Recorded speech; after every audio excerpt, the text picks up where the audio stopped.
والصلاة على رسولنا محمد وعلى آله وصحبه أجمعين ومن تبعه بإحسان إلى يوم الدين. سبحانك لا علم لنا إلا ما علمتنا إنك أنت العليم الحكيم. سبحانك لا فهم لنا إلا ما فهمتنا إنك أنت الجواد الكريم. رب اشرح لي صدري ويسر لي أمري واحلل عقدة من لساني يفقه قولي وأفوض أمري لله إن الله بصير بالعباد.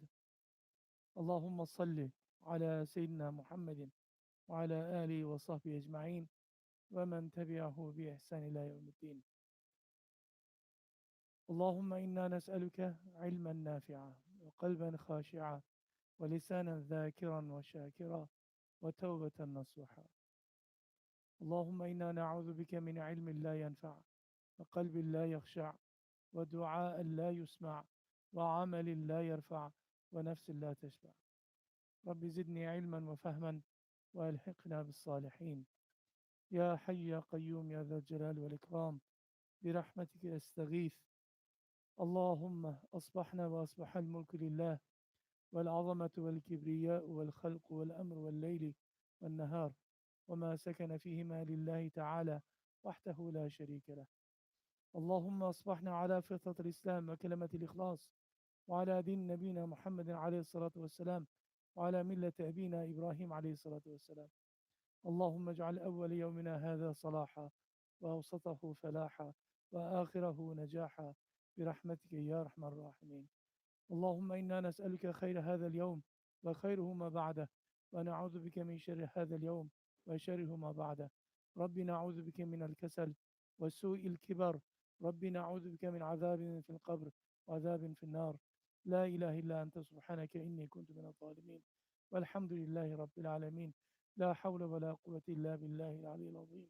أما بعد، السلام عليكم ورحمة الله وبركاته. After a very long break, it is very difficult to get back to the topic that we were doing as serious. But inshallah, we will try our best. I am sure everything was recorded before by the angels as well as the video here. You might have records of it. You can go back, inshallah ta'ala, listen, watch, perhaps benefit from them, and remember us in your du'as, inshallah. We have started on a journey on Islamic spiritual psychology,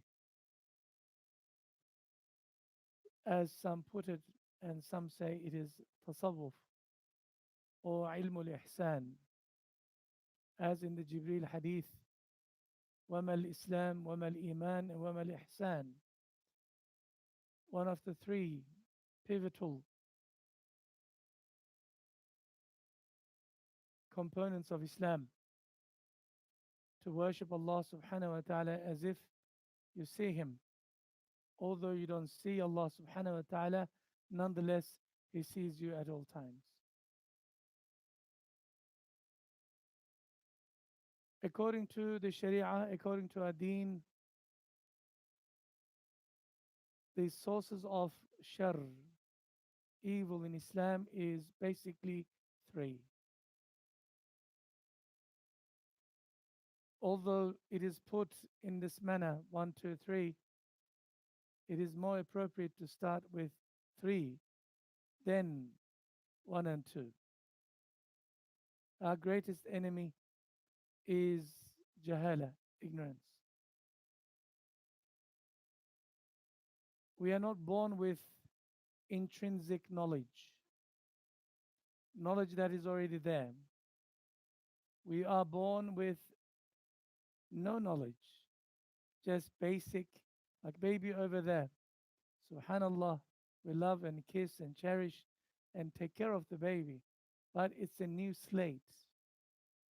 Allah subhanahu wa ta'ala puts this responsibility of educating, giving tarbiyah to the parents, to that greatest amana from Allah subhanahu wa ta'ala, and the ulama, the scholars, who in each generation must pass that knowledge bank into the child's mind and heart.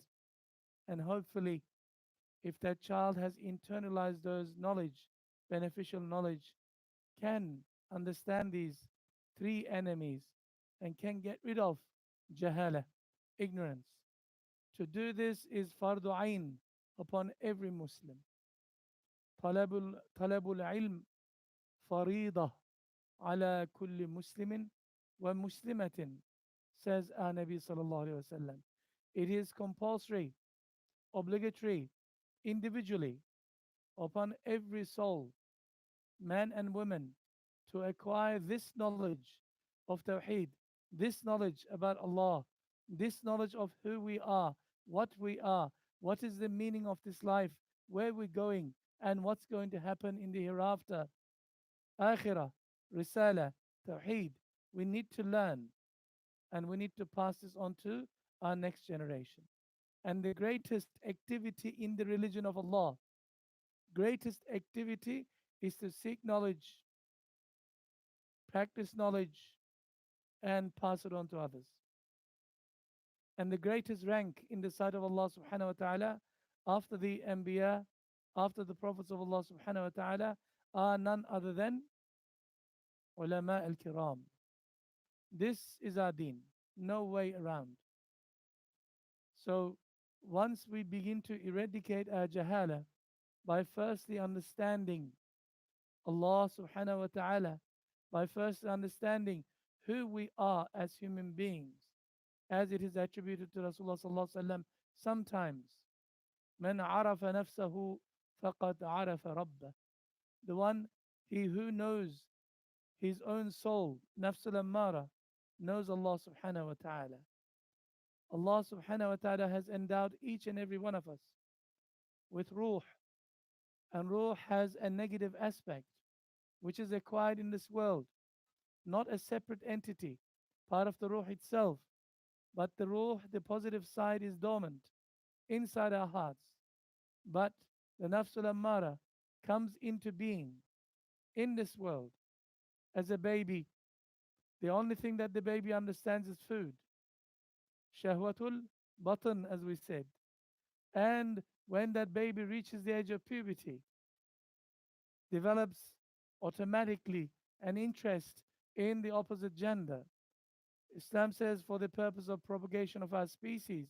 However, it is nafsul ammar is not interested in propagation of species. It's only interested in satisfying its lust.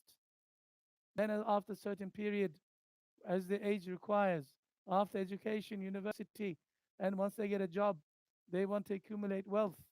This is what the nafs wants. Then after that, it is not enough. They want to be recognized.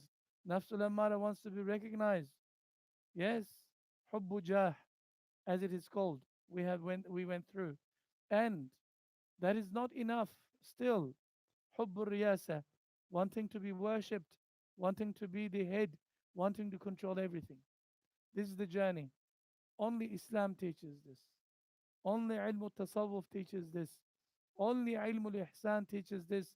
From like you learn fiqh, like you learn muamalat, other aspects of our religion, like you learn aqidah, it is also fard upon you to learn this particular science so you can understand yourself first and you know how to combat with this perpetual, constant command of this inner being of yours. Inna nafsa la ammaratun bisu illa ma rahima rabbi. This nafs, this inner voice, which is our operating system, constantly compels us to disobey Allah, to do evil and nothing else. Except Allah subhanahu wa ta'ala, illa ma rahima rabbi, except when Allah subhanahu wa ta'ala has mercy on you, then you begin to change, you begin to become positive, you begin to take charge and control your nafsul ammara. Once you're given your nafsul ammara its proper tarbiyah, it is no longer nafsul ammara. Once you get rid of the diseases of nafsul ammara, there are 12 of them that inshallah ta'ala we went through. How much? We went through some of it.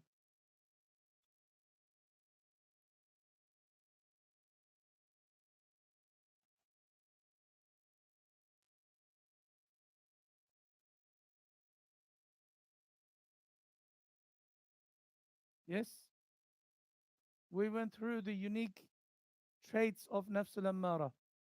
Everybody has this. Everybody's born with this, unless they're educated. Unless they're educated, if they accept Islam, they become educated automatically. But we still suffer from the rest of them. Unless you get rid of them through mujahada, through jihad, inner jihad, fighting with your own desires, you will die in the state, in a state of nafs al-ammar. You may look like a Muslim from outside. You might even do your salat.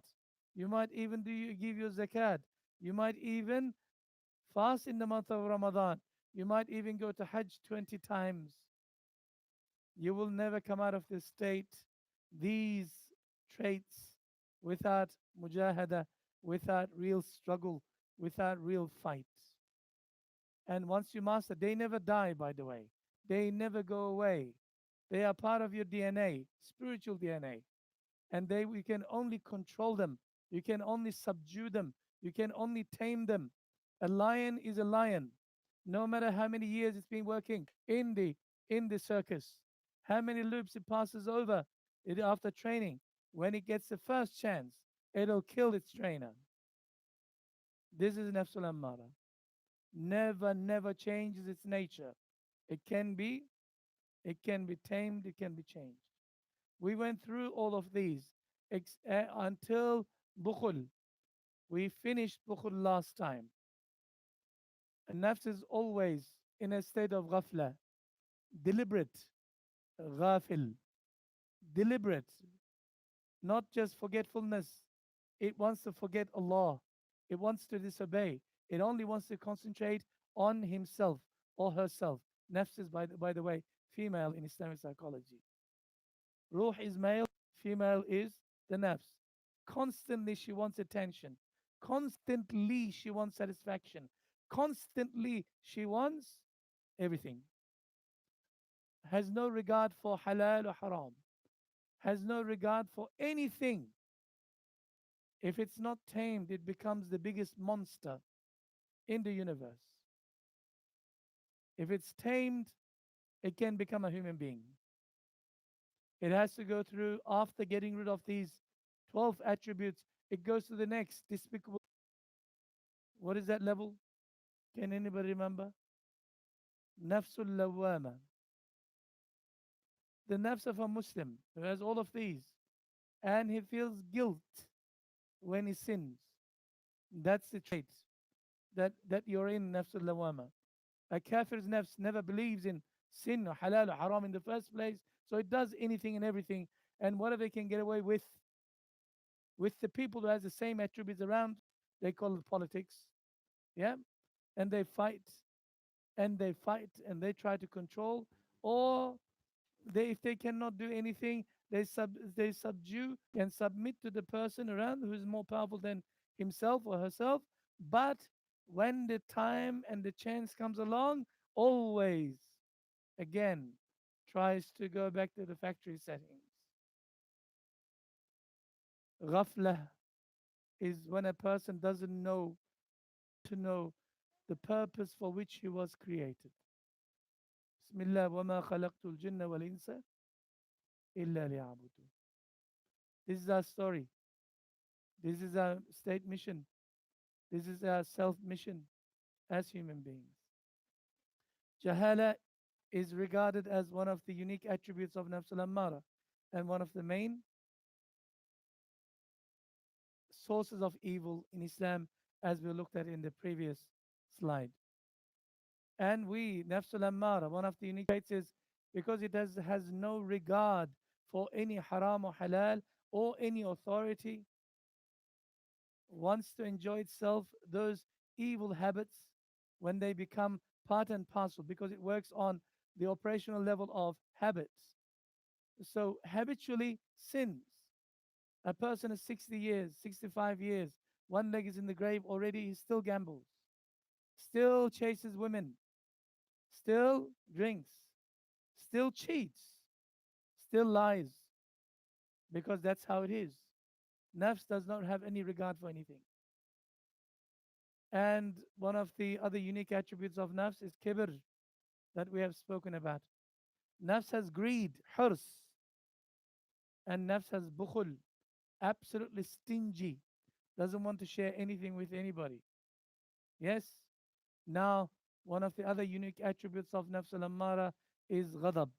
Today, inshallah, if we have next 40 minutes or so, we will explain what ghadab is. Many of you know what ghadab is. Ghadab is anger.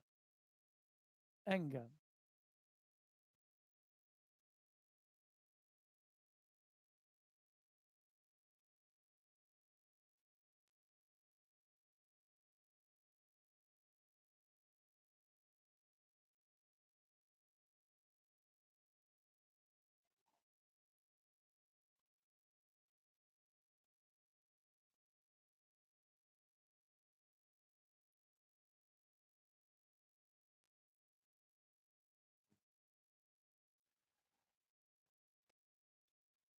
There is not a single human being, unless they are wali of Allah subhanahu, unless they are anbiya of Allah subhanahu wa ta'ala, unless they are at the level of wilaya, at the highest level. Every human being has this particular trait, ghadab. You can ask our wives, they will tell you how angry the husband gets, especially when they're hungry. Yeah, especially in Ramadan. May Allah subhanahu wa ta'ala help us all. Yeah. Let me put it to you in a way that we can all understand.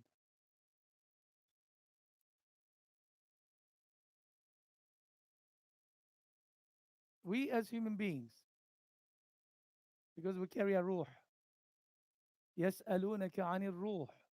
Allah subhanahu wa ta'ala says in the Quran, they ask you of what is ruh. Ruh is under the command of Allah subhanahu wa ta'ala. Only very little knowledge is given to you. So we don't know what ruh is. Ruh is from Allah subhanahu wa ta'ala. Its nature, we've got no idea. It's from Allah subhanahu wa ta'ala. Correct?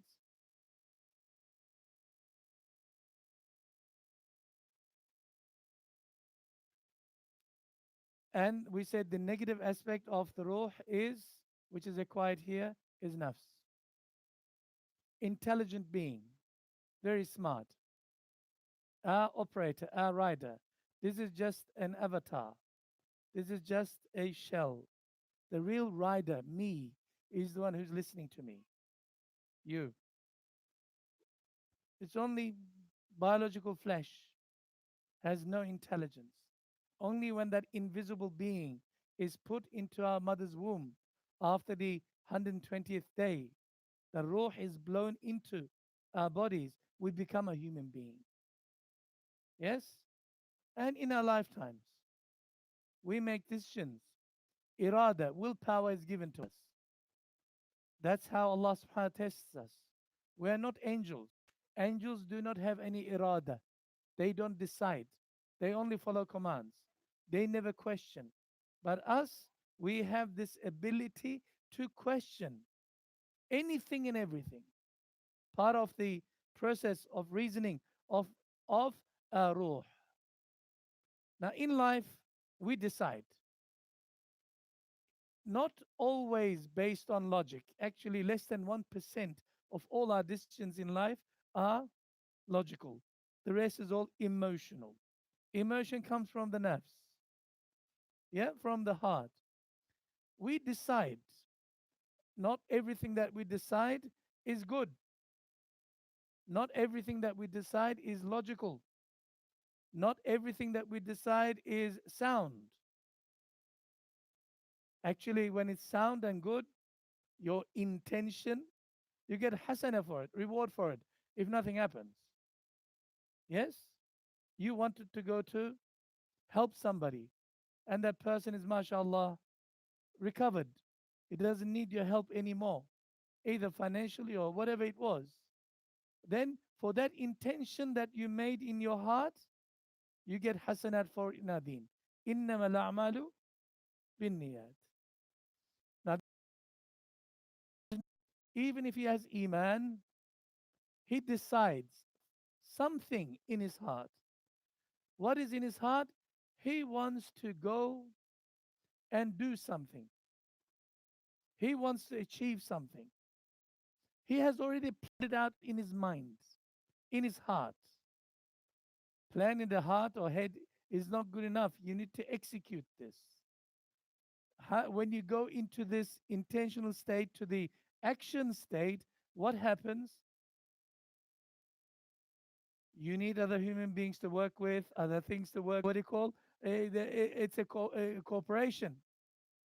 So when you decide something in your mind, when you fantasize in your head, and you go outside and want to execute this particular decision in your heart, 99% of the time it doesn't happen. Why? Because you're dealing with human beings. If everybody's fantasy were to come reality, we won't have any life in this world. Correct? You need to bargain, you need to fight, you need to argue, you need to negotiate, renegotiate. Decisions are not that easy. What happens in reality is this ruh, this nafs, decides to do something, fantasizes, and he wants or she wants Rabb al Alameen, the one who's running the universe, please forgive me for saying, to come down and execute the desire, the intention of this human being, make it a reality for him. When this doesn't happen, never happens, unless Allah subhanahu wa ta'ala wants it that way, never happens. What happens to the ruh? What happens to the nafs? Gets agitated, gets angry because what we want did not happen. Otherwise, why would a person become angry? There is no reason. But we expect Rabbil Alameen to come and play with us, come and execute with us. Children are the primary example of this. When they want something from mom and dad, what do? They know the source, where it's going to come from. Mom, can I have it? No. Mom, can I have it? They come and cry and they get into emotional trauma. They go into stress day and night, and eventually gives in. Usually, mom is the one who gives in, or the dad gives it. They got their Nike shoes. Yeah, they manipulate the parents. Parents are easy to manipulate. We have a biological connection, but how do you manipulate Rabbil Alameen? It doesn't happen. So the nafs automatically responds by being agitated, becoming angry, and displaying an attitude. We call this anger. Anger. As Allah subhanahu wa ta'ala also says, Innal insana khuliqa halu'a. We have stated this ayah before, where Allah subhanahu wa ta'ala says, a human being is created upon halu'a, in a state of perpetual anxiety. Perpetual anxiety. Anxiety is usually to do with the future, not the past. Past is driven by guilt. Yeah? Present, what's happening right now, is still anxiety to come. It's happening. We don't know what's next minute is going to bring us, whether we're going to have a heart attack, or whether we're going to carcass, whether the person is going to bring the money, or the person is not going to bring I'm going to buy the car, or that particular with the family that we're going to ask their daughter's hand in marriage going to give us or not to give us, in a constant state of worry, anxiety, because we are not in control. We like to be in control, but this is human nature. This is how nafs is created. We are constantly worried about what's going to happen. Once you have, once you have, anxiety can be healthy if you do the following, right things. Anxiety is useless, absolutely, when you constantly worry and do nothing about it, and you cannot do anything about it. If you're anxious, for your akhirah. Constantly work for your akhirah to gain Allah subhanahu wa ta'ala's rida, positive. But if you're anxious about just dunya and nothing else, you are just worrying about something that is already written for you. The pens have dried. It's in your qadar. It's going to happen. Say it in tasawwuf. It's called tawakkul, rida bil qadar, accepting the allotment of Allah subhanahu wa ta'ala upon you wholeheartedly relieves you from this anxiety. That's why it's called nafsul mutma'inna, a nafs that is on flat line, no zigzags, not worrying about for every single second in your life. You ask the mothers, they are worry pots. They're constantly cooking inside about their daughters. They used to worry about themselves now. The more children they have, the more worries they have. Ask a father, he will say the same thing. Constantly in a state of anxiety. Islam gives healthy doses of anxiety to you, but not negative anxiety. Islam teaches you to how to control, how to channel that anxiety to become positive, and so it can motivate you to do something good. At-targhib wa tahrib. Quran uses this method. If you want to put it in the modern sense, carrot and a stick. If you don't do this, if you don't do your salat, what's awaiting for you? Punishment. Therefore, you want to avoid punishment. Why do people get up and why do people set up their alarms every night to get up in the morning to go to work? They've got a fear. What's that fear? They're going to lose their job. Fear, anxiety. Allah subhanahu wa ta'ala has given this particular ability for us to be anxious about things to use for positive, to be motivated to do and prepare for the hereafter. الكيس من دان نفسه وعمل ما بعده. Nabi sallallahu alaihi wasallam says the smartest person is the one who prepares, he controls his nafs and prepares for the hereafter. This is again constantly worry. Why do we discipline? Why do we make mujahada with our nafs? Why do we fight with our nafs in the first place? Why do we have to go through the difficulties of riyadat, of abstinence? Because we want to control our nafsul ammara so that it doesn't go into destruction. So that that agitation process, that anxiety process allows us to go and gain Allah subhanahu wa ta'ala's pleasure. The husband walks into the home. His face, you can usually read the person's face when they're anxious, they're worried, they're depressed, they're stressed out. Look at the wife, listen to the wife. He says, "Oh husband, if your stress, if your anxiety is due to your concern about your akhirah, your state with Allah, may Allah increase it for you. May Allah increase that stress and anxiety in you so it can motivate you to do more good things. That anxiety will bring light into your heart." However, she says, if that anxiety, that stress I can read on your face is due to work outside, your relationship with your workers and everything else, your boss, inside, I'll fix you up. I'll put a smile on your face. This is the understanding. We will never be able to get rid of this. It is innate, it is intrinsic, it is part and parcel of being who we are as human beings. But Islam channels it in the right place. When Nafsul Ammara does not get what it wants after planning, trying to execute, Allah didn't come to play and human beings didn't come to play, becomes very agitated, very angry, and seeks revenge, starts a fight. As a father, you ordered your wife to do something, you asked your children to do something. When I get back home, if this is not done, I am going to. And when you come back home, nothing's done. Oh, you blew a couple of fuses, and plates fly in the house. Children are all running away from you because you want to, because you didn't get what you want. Yeah.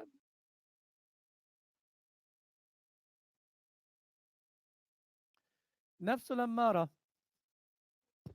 displays this ghadab, this anger. When nafs is agitated, nafs faces with stress. Not everybody can manage stress. They all big companies, they have programs. What do they call? Anger management. Man, you've got some anger issues. So he can learn. That's what nafs is. That's ghadab. Ghadab is actually one of the main root evils within the nafs. Through ghadab, other diseases come. If you remove the ghadab, many things eradicate itself by itself. Due to financial pressures of life, you are crushing under debt, your mortgage, your expenses, you cannot pay. The feeling that a man has, a wife has, mother and father have in this regard can only be experienced if you go through it yourself. If you're born with a silver spoon in your mouth, you'll never understand. But you cannot make ends meet by the end of the month. You cannot, your wage is not enough to pay your debts. It is a constant غلبة الدين. Rasulullah sallallahu alaihi wasallam seeks refuge in Allah subhanahu wa ta'ala from the debt, the debtors, the people who are chasing you for their debts. You borrowed money and you've got no face to show. It is really humiliating experience. The dignity is removed from the person if you keep on borrowing and your expenses are higher. Necessities, not what you want. Your necessities are higher than your income. It becomes a big problem. Nafs get agitated. Ghadab, angry. He's always in a state of anger. He lost his job. The person, the angel, he used to be so calm and collective after losing his status, his job. He comes home. He lost his dignity.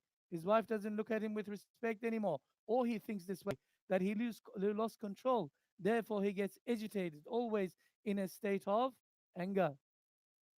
He blames somebody or some of your emotional needs. Your emotional needs, in the sense, the shahawat of nafsaniya, food, clothing, shelter, yeah, other human needs. When they are not met in the healthiest possible ways, nafsul ammara starts to go berserk. Angry. You promised me you're going to buy me Porsche. Yeah, I tell you that every morning. Just happy. But you did promise me you never buy me. Look at the income I have. How am I going to buy you, what do you call, a Porsche? No, you promised me. You're going to keep the end. I want my red Porsche today. Yes, mom. Yes, mom. Oh, yes, mother. Oh, yes, wife. No problem. We become agitated for many reasons. These are some of them. And you remember certain mistakes that you've done, your failures, bankruptcies that you went through, businesses that you lost. It's all chain of failures. When you remember, or when you see the circumstances that you were in, again, that makes you remember past relationships. You tried to get that boy, didn't work. And you really played so many games, it didn't work. But after that, you understood it, well, how stupid it was. After you matured. And you said, oh, each time I see, I feel so embarrassed. I feel so this. Or the the unhealthy way, when you see the parents of that son. Oh, he's my enemy. Why your enemy? It was never written for you in the first place. If something was written for you, it can never miss you. If it was never written for you, it will never come to you. If it was written for you, it will never miss you. It'll come to you whether you like it or not. Do you think that we chose our own spouses, our own parents, our own siblings? It's all chosen by Allah subhanahu wa ta'ala, part of the qadar. But people say, I hate my family. Ask any youth, teenagers. I think I know better than all of them. Yeah, that's how nafs works. But once they become parents themselves, they understand They said it was stupid of me, man. So embarrassing. I said this to my parents, my grandparents. I walked out. I went to refuge. I did this. I did this. I did this. I did this. Alhamdulillah, I'm okay now. But once you remember the past, the guilt comes in, or some embarrassing situation comes in, and you feel that agitation within you. So, the process that we cannot avoid, Allah subhanahu wa ta'ala sometimes sends your way situation that will agitate you. Believe me, sends my way maybe 300,000 times a day. That's no exaggeration. I work with everybody. I go to prisons. I'm an imam. I work with people. Some people are just, they've got rocks in their heads, as the Aussies would put. There are a few cents short of a dollar, not a full can, as the Aussies would put. Man, this is glass. Yeah, I wear it on my mind, on my head, and this is mine. I paid for it. He says, no, that's a car. Subhanallah. And he insists on being a car. Unless you say, yeah, brother, it's a car. He never stops. Because that's how distorted his nafs is. And if you disagree with him for something that is already 1 plus 1 is 2, he says no. He gets angry. Everybody's different. Everybody's different. So anger comes to you whether you like it or not. Allah tests you. One day, Abu Bakr Siddiq radiallahu anh was sitting next to his beloved, who? Muhammad Mustafa sallallahu ta'ala alayhi wa sallam. Siddiq radiallahu anh had enough. He put his head up, put his hand up, he wants to say something. All of a sudden, Nabi sallallahu alayhi wa sallam's face changed. He got up and began walking. When your beloved, the person that you love more than your own children, your own parents, your own soul, leaves you. Yeah? Abu Bakr Siddiq radiallahu anh used to walk into the presence of Rasulullah sallallahu alaihi wasallam like a dead man, absolutely pale, every morning. And Rasulullah sallallahu alaihi wasallam asks him, Ya Abu Bakr, why you look so pale? He says, Ya Rasulullah, every minute away from you is such a pain in my heart that I want to be with you 24/7. And when I go away from you, I feel this pain in my heart of separation from you. He said, I am constantly in yearning to be in your company, to look at you, where he receives his spiritual nourishment. Yeah? Abu Bakr Siddiq radiallahu anh. When he saw Rasulullah sallallahu alaihi wasallam beginning to take away, to walk, he runs after him. Forget about the man. He says, Ya Rasulullah, did I do something wrong? Did I offend you? Please, why did you leave me? He says, Ya Abu Bakr, when you were being insulted by that particular human being, Allah subhanahu wa ta'ala deputized, send an angel. He was cursing you. The angel was cursing him 10 times over. He was your advocate. He was your barrister. He was your solicitor. On your behalf, when you are calm and collective, when he was saying bad things, he was saying to him 10 times over. So I was looking at you, how much you were in control. Yeah?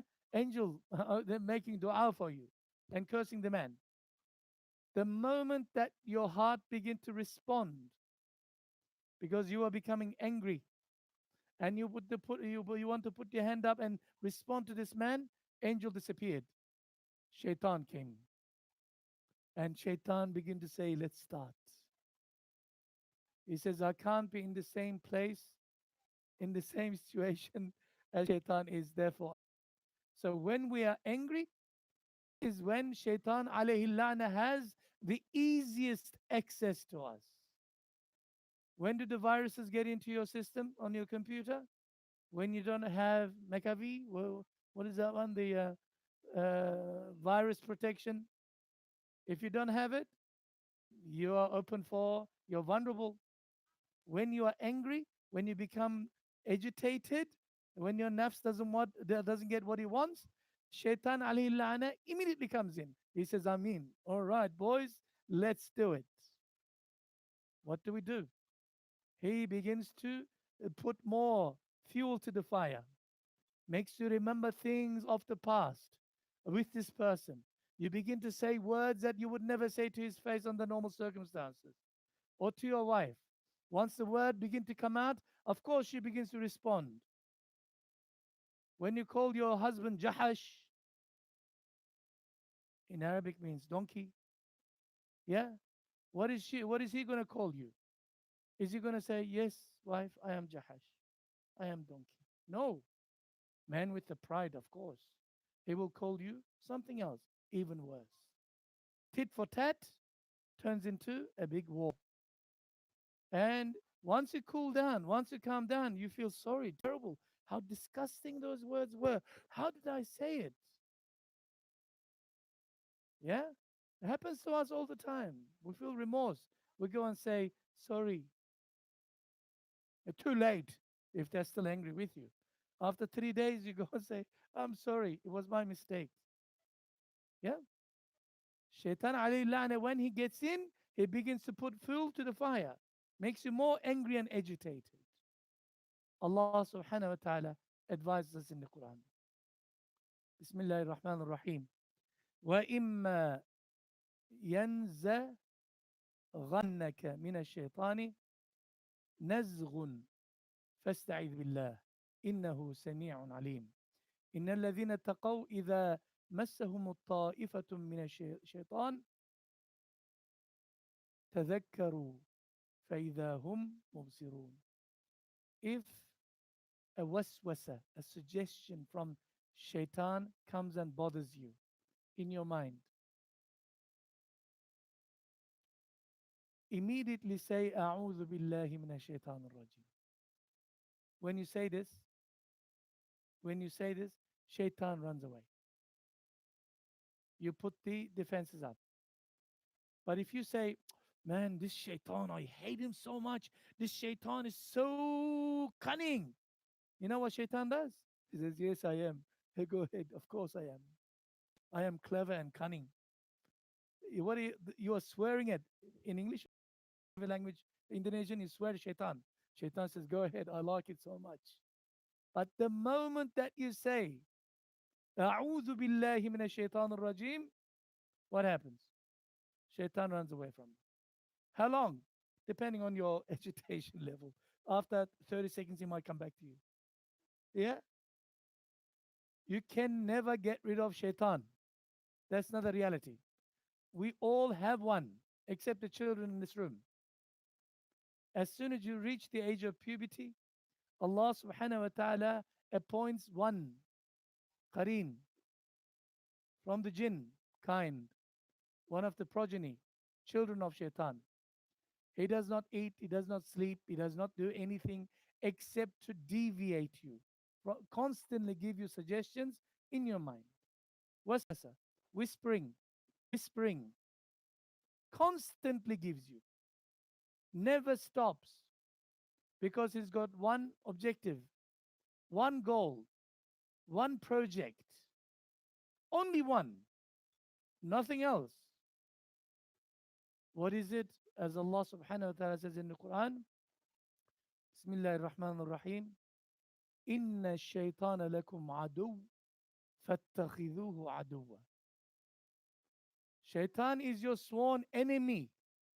He's there to destroy you. And because he blames you, he's angry with you. For what? I didn't do anything to him. Your forefather, your Adam alayhi salam, when he was created, Shaitan felt hasad, envy, jealousy, and disobeyed Allah from making sajda. And as a result, he blames you for his falling from his grace, Allah subhanahu wa ta'ala's grace. Therefore, him and all of his children, until Qiyamah, non-stop, they will try to destroy you. They will try to destroy you how? By making use your willpower in the wrong manner. You do harams. Shaitan, oh, ya Latif. So Allah explains in the hadith, he says, Shaitan, the biggest shaitan, will sit on his throne, somewhere in the ocean or somewhere that Allah subhanahu wa ta'ala designated for him. And all of his children will communicate and come and report to him. How? They'll say, oh, my friend, my owner, or my mate, or the human being, I made him nothing. What else? He says, I made him steal. Nothing. What else? I made him commit zina. Nothing. I made him kill a person. Nothing. Gimme, gimme, gimme, gimme. Come on, more. All the harams, the major harams, they're all list. But he says nothing, nothing. And eventually says, one of them, I got into the house because he didn't give salams. He didn't say Bismillah ar-Rahman ar-Rahim. He did not enter with the right foot. Yes, I sneaked into the house. After dinner, I made the husband and wife start fighting with one another for some petty reasons. They fought and fought, and I made them fight. And eventually, he pronounced talaq onto her. He pronounced talaq onto her, divorced her. Shaitan's eyes lit up. He says, come, come, come. You are the one I want. Come and sit next to me. And he puts on his head a crown. Shaitan alayhi la'na constantly at it, never stops. Whatever your weakness is, he will find. He will suggest to you. Therefore, Allah subhanahu wa ta'ala says, when any of these waswasa, when any of these suggestions, when any of these attacks come and try to, you are disturbed with it, say, A'udhu billahi minash shaitan rajim. Different thoughts are coming into your mind about a particular person from shaitan. Man, I know how he was. I know that he was a terrible person. I knew it. Excuse me, they're all assumptions. Shaitan constantly will make you think in the negative. A'udhu billahi minash shaitan rajim is the key. Shaitan is a dog of Allah subhanahu wa ta'ala. Yes, you heard me. I'll give you an example which maybe I've given to you before. If you are invited as a VIP guest, personally, to the house of Mayor of Moreland. Where in Moreland? Here? Is it a different council here? Moreland. And he is a person, Nobel Prize winner. He is such a highly credited person, and he's a real celebrity. But he's the mayor of Moreland City Council. He's also suffering with his nafsul ammara. Yeah. So you're invited. He's got a big mansion in somewhere in Moreland, and with security cameras and the what do you call buttons. The gates are closed, and you press the button. Somebody says, "Who's there?" He says, "It's me." The door's open. You go inside with your VIP invitation card in your hand. You walk in. The door's closed. You've never been in there before. You've got no idea. Then all of a sudden, you see the house in the distance. You need to walk about 100 meters or so. But there's 4 or 5 Doberman, the dogs, the security dogs, like this. And you're so scared of dogs. And because you're a foreigner, dogs don't understand foreigner. Yeah, the stranger, they began attacking you. They start biting you. And whatever you have in your hand, you had some, baklava, some sweets in your hand. It's all over the place. Your beautiful dress is already gone. You're already on the floor and fighting for your life from these dogs. Ya Allah, nobody what you do. I mean, you punch one, okay, goes that way. Another one is attacking from the other side. Or you grab a stick in your hand, you still fight. Never stops.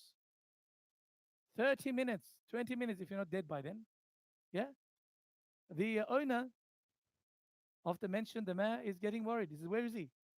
He comes to the balcony and he sees the scene. What does he do? One whistle. The dogs automatically stop. And he passes through. Comes into the mansion of the mayor. Ulama likened Shaitan alayhi la'na to this. Like the way that you sought refuge in the owner. You called the owner's name. You said, Mr. Mayor, screamed, and he said he came out. And when he saw the situation, stopped the dogs from attacking. He says, when shaitan never gives up on you. 100 times more resilient, more aggressive than those dogs. Constantly attack you day and night. You cannot have any peace, even when it comes to your dreams. Yeah? In that moment, when you ask for help from the owner of the dogs and the dog owner helps you, your problem is over. Similarly, Shaitan Ali La'na is designed by design as part of the qadr of Allah subhanahu wa ta'ala to destroy you. And when you feel that he is attacking you, what do you need to do? Call the mayor? No. Call Allah subhanahu wa ta'ala.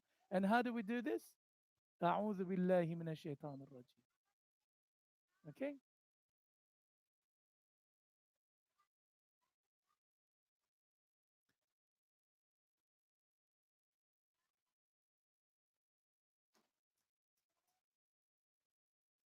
In order to protect yourself from the evil of shaitan, whisperings of shaitan. By the way, some people shift blame onto shaitan. They say, shaitan made me do it, man. Wallahi, billahi, tallahi.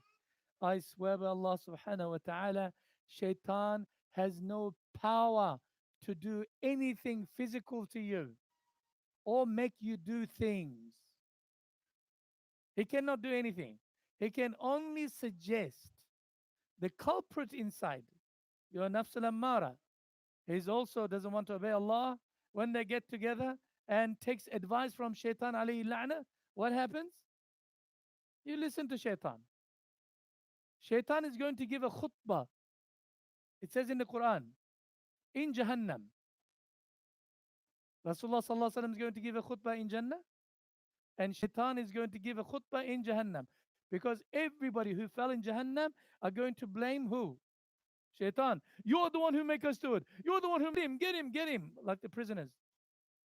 If they if they catch somebody, a former police or something, oh, they put him to protection. Otherwise, the mainstream prisoners will kill him. Shaitan says, hold your horses. I had a job to do,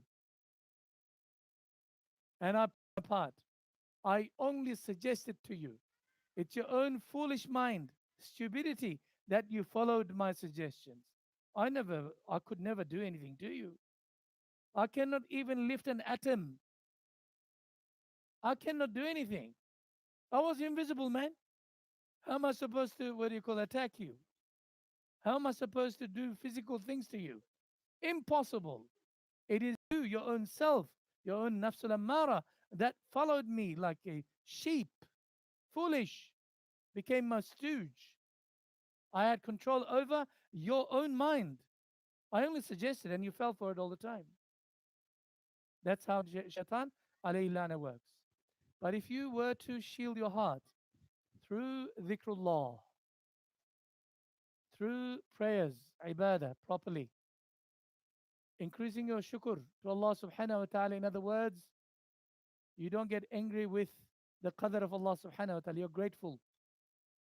You have qana'ah within your heart, then the chances of shaitan coming and attacking you from those fronts is already closed. But for whatever your weakness is, shaitan will come to you. And Allah subhanahu wa ta'ala will test you from your greatest weaknesses. Everybody has. Not your strongest point. Not your strongest point. If you don't have, for example, problem with wealth, you're happy with whatever Allah subhanahu wa ta'ala has given to you. You never and ever will be pushed by shaitan to go and cheat, go and earn more, go and earn more and hurt others in the process. No, no, no, no. Because he's already given up on you. Correct? If you're suffering from one of the diseases of nafs al-ammara, like perhaps zina, if you are suffering from it, shaitan will come and constantly bother you from that angle. If you are suffering from gambling, I met a person who was close to 70 years old. He was crying. I used to call him uncle. He goes to the masjid every day. He went to Hajj several times. with us. He came and spoke. He says, I can't control this. What am I going to do? I said, what are you doing? He says, I bet on horses for the last 45 years, secretly. He's still working. He says, more than half of my money that I'm supposed to give it to my family goes onto horses and dogs. And they don't know anything about it. Allah subhanahu wa ta'ala tests him from that particular weakness. And shaitan, when his time of weakness, sometimes he says, I can't sleep because I know one particular horse is going to win. Ya Latif, in the dream, he's thinking of horses. A person who did his tahajjud, he's doing horses in his dream. This is how persistent shaitan is from your weakest point. Yeah? Shaitan alayhi la'na. When your heart is in a constant state of dhikr of Allah subhanahu wa ta'ala, you know your nafs and you're combating with your nafs, and you're in a state of shukr, constantly say Alhamdulillah, Alhamdulillah, Alhamdulillah, and you persistent, disciplined on doing amalan salihah, good deeds to please Allah subhanahu wa ta'ala, these are the qal'ah, these are the what we call the fortresses that you can get in and protect yourself from the assails of shaitan alayhi lana. By the mercy of Allah subhanahu wa ta'ala, you can protect yourself. Did Rasulullah sallallahu alaihi wasallam have a shaitan too? Since everybody has a shaitan from the age of puberty, and as soon as you die, they move into somebody else because they live for, they're immortal. They don't die. Yeah? What happens? Did shaitan, Rasulullah sallallahu alaihi wasallam also have a shaitan? Companions came and asked this question to Rasulullah sallallahu alaihi wasallam. They said, Ya Rasulullah, do you have one too? He says, yes.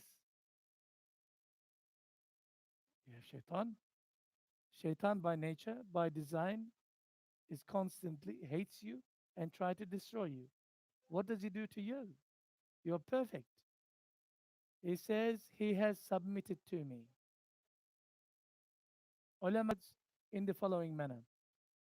Since he knows who I am, it is impossible to deviate because Allah constantly protects me. He has given up. He's having a holiday. He's not doing anything. Well, what's the use? I can't get to him. Impossible. Yeah? Impossible. The second interpretation is that he is so weak he can't even move. Third interpretation, he is become sarcastic. Instead of saying bad things, suggest evil things to me, he says, you might as well do this one too. You might as well do the salat. This one also. He's asking me to do good things. He knows that he's not going to get away with anything. But yes, Rasulullah sallallahu alaihi wasallam also had a shaitan. But shaitan was absolutely docile, dormant, cannot move, cannot do anything. But our shaitans are, whoa, in their prime, so active, and they know when to come and suggest. Sometimes even in salat.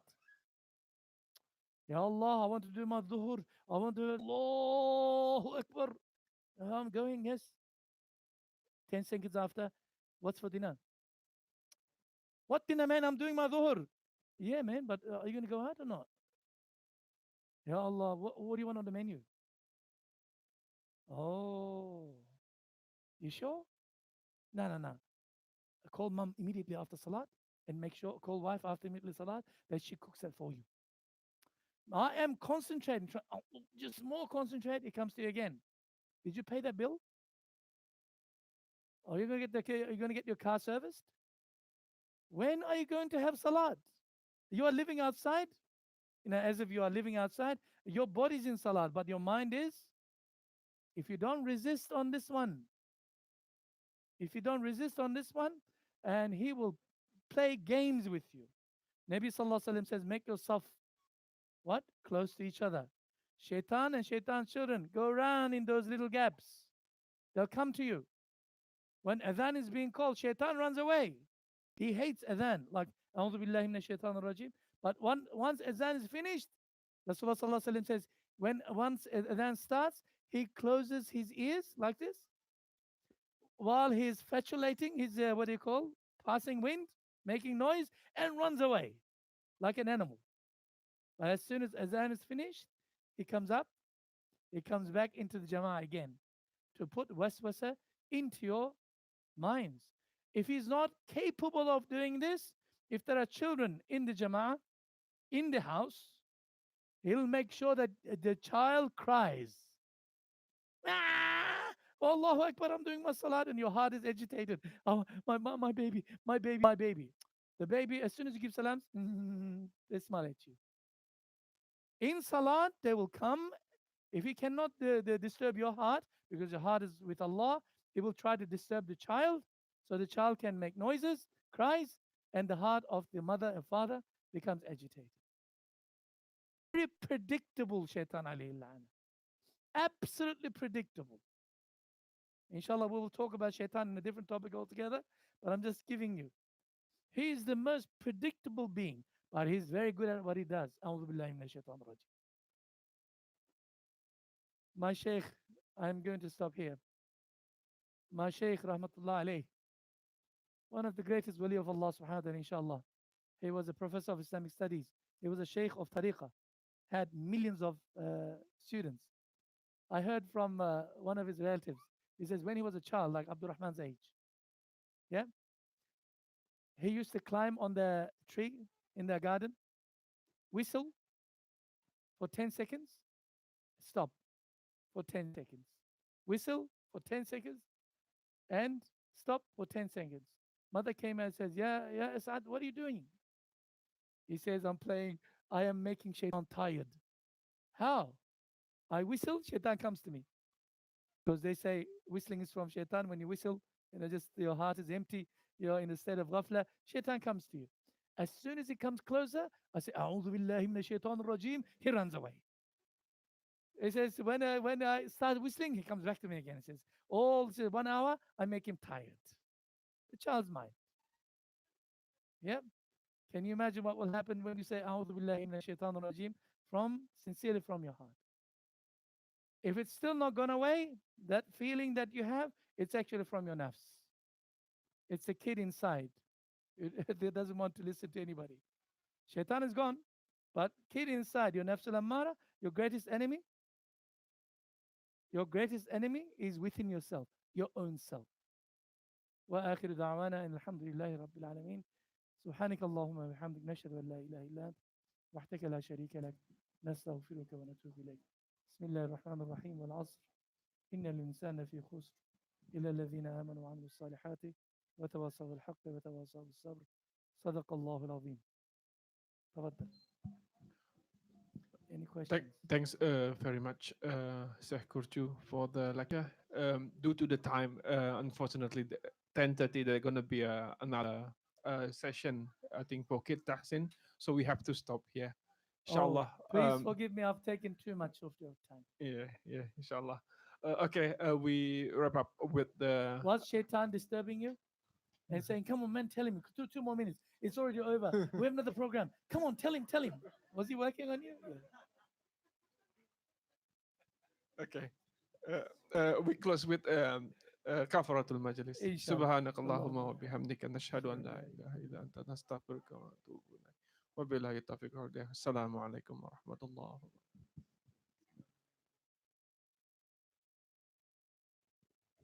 جزاكم الله خير الجزاء for having me.